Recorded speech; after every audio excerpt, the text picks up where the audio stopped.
Unidades primordiales. En el caos está el origen de todas las cosas. En el principio era el caos, cuenta el poeta Hesíodo. Era el espacio abierto, la pura extensión ilimitada, el abismo. Súbitamente, del caos surgió la primera realidad sólida, Gaia o Gea, la tierra. Fue ella quien dio un sentido y un orden al caos, al limitarlo, e instaló en él el suelo, escenario de la vida.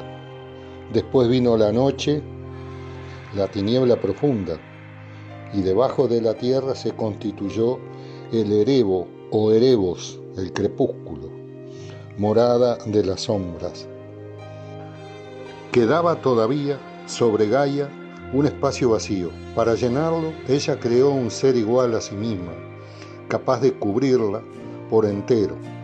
Por sí misma creó a Urano, el cielo estrellado. En soledad originó también a las montañas y a Ponto, el mar inquieto y profundo.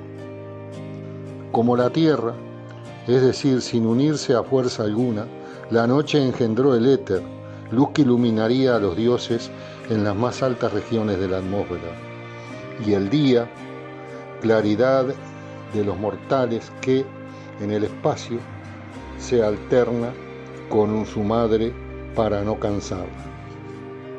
Por ese entonces rondaba en el caos el poderoso Eros, el amor universal. A partir de entonces, ninguna fuerza podría engendrar nada sola. Movida por Eros, Gaia se unió a Urano, su primogénito, engendrando con él muchos y muchos hijos. Una raza violenta pobló la tierra y la animó con nuevas formas de vida. El escenario del mundo estaba listo. Los personajes se preparan para vivir su drama. Así nos adentramos en las misteriosas divinidades primordiales, fuerzas ordenadoras del universo. El más cosmogónico es una tentativa de explicar el origen del universo, de las cosas y de los seres animados. Tanto Homero, siglo IX a.C., como Hesíodo en el siglo VIII a.C.,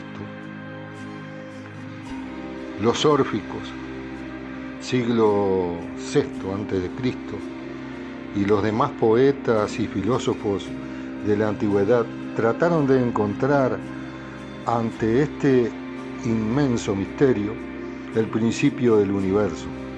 Surgieron así mitos, es decir, historias simbólicas y explicativas y teorías racionales.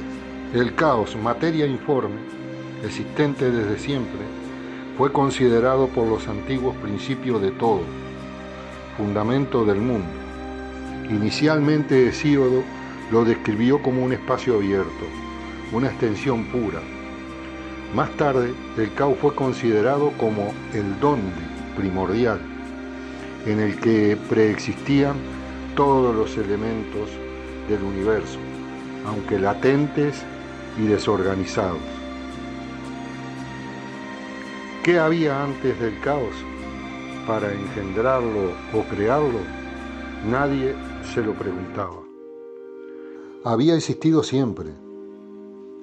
La sustancia productora del universo no era un ser inteligente y personal que existe eternamente y que creó el mundo de la nada por su sola voluntad, sino una materia prima en la que se recortaron todos los seres individuales, dioses, hombres, animales, plantas y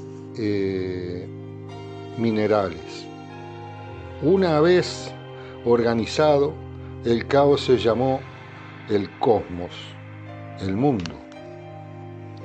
Era primordial que la realidad anterior al surgimiento de los seres particulares, el caos, escapa a la aprehensión exacta por el lenguaje humano. Considerado como matriz del universo, era necesario atribuir al caos el germen de las oposiciones que manifiesta el mundo. Los contrastes de la permanente tensión entre luz y sombra, unidad y pluralidad, vida y muerte, espíritu y materia, etcétera, etcétera, pares opuestos que marcarán la producción artística y filosófica de los griegos. Otro aspecto de la dualidad fundamental aparece en la oposición entre orden y desorden. Los titanes, fuerzas tempestuosas de la naturaleza, y la primera generación olímpica, gobernada por Zeus, Júpiter, entablan una guerra que dura 10 años, periodo simbólico, conocido como periodo simbólico, al final de la cual los dioses veneradores establecen una nueva jerarquía de poder. Su victoria representa la afirmación del orden sobre el desorden. Bajo la influencia de ideas filosóficas posteriores, se ve en ese mito la intención de mostrar a las divinidades olímpicas como espirituales y la constitución de los titanes y de las demás divinidades primordiales como básicamente materiales. Así, Urano, el cielo, Cronos, el tiempo, Saturno y Gaia, la tierra, serían materialidad destronada por Zeus, la espiritualidad.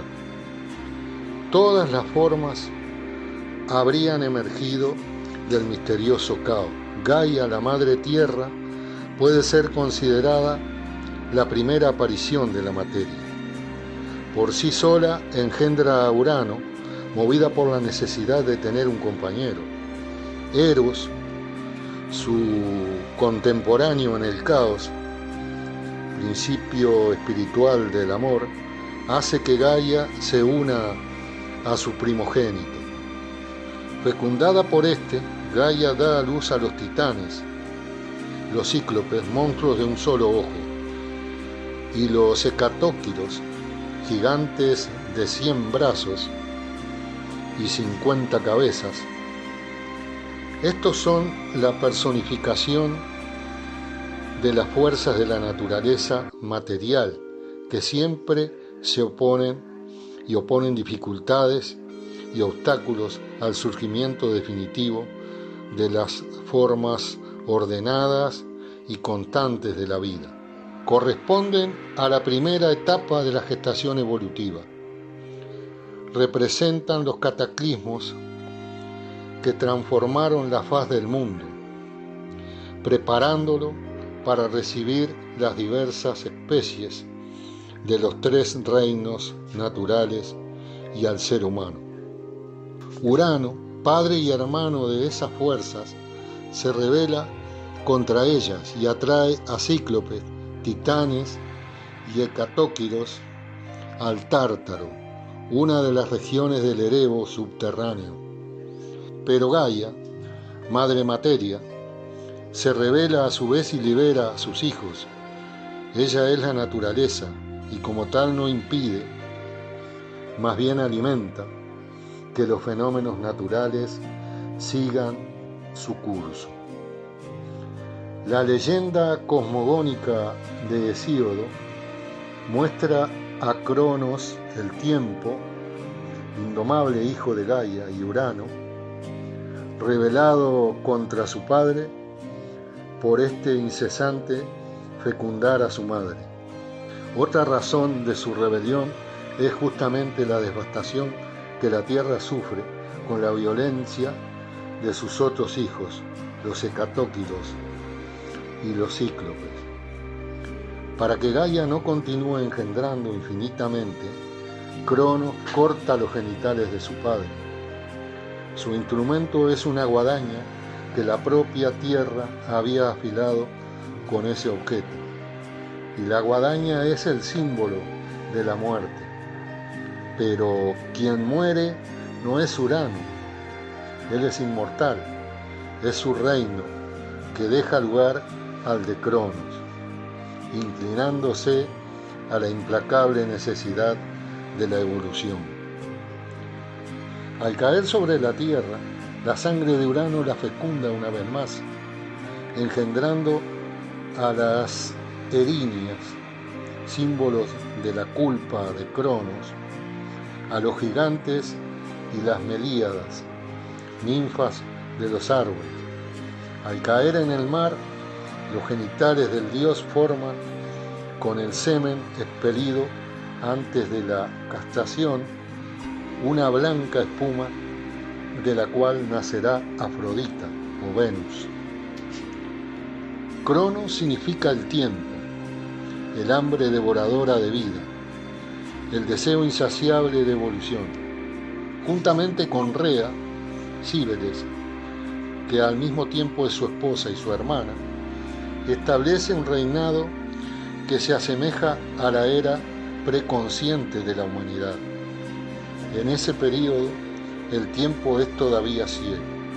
La vida no se comprende a sí misma, parece más bien un simple hervidero de elementos confusos que una real evolución. Ininterrumpidamente nacen y mueren seres, sin orden alguno. Cronos devora a sus hijos. Zeus ordena definitivamente el universo. Él es el principio divino de la espiritualidad, el nuevo orden que surgirá con la generación de los olímpicos. Destonando a su propio padre, Zeus establece la base de las relaciones entre todos los seres. Ni monstruosos ni gigantescos, ni ciegos como los primeros hijos de Gaia, los olímpicos corresponden, tal vez, míticamente, al Homo sapiens de la evolución de las especies. O sea, un ser consciente, parlante y bípedo. Hasta aquí, amigos, esta nueva entrega sobre los temas mitológicos y un saludo cordial, deseándoles una buena jornada y muchas gracias por la atención dispensada.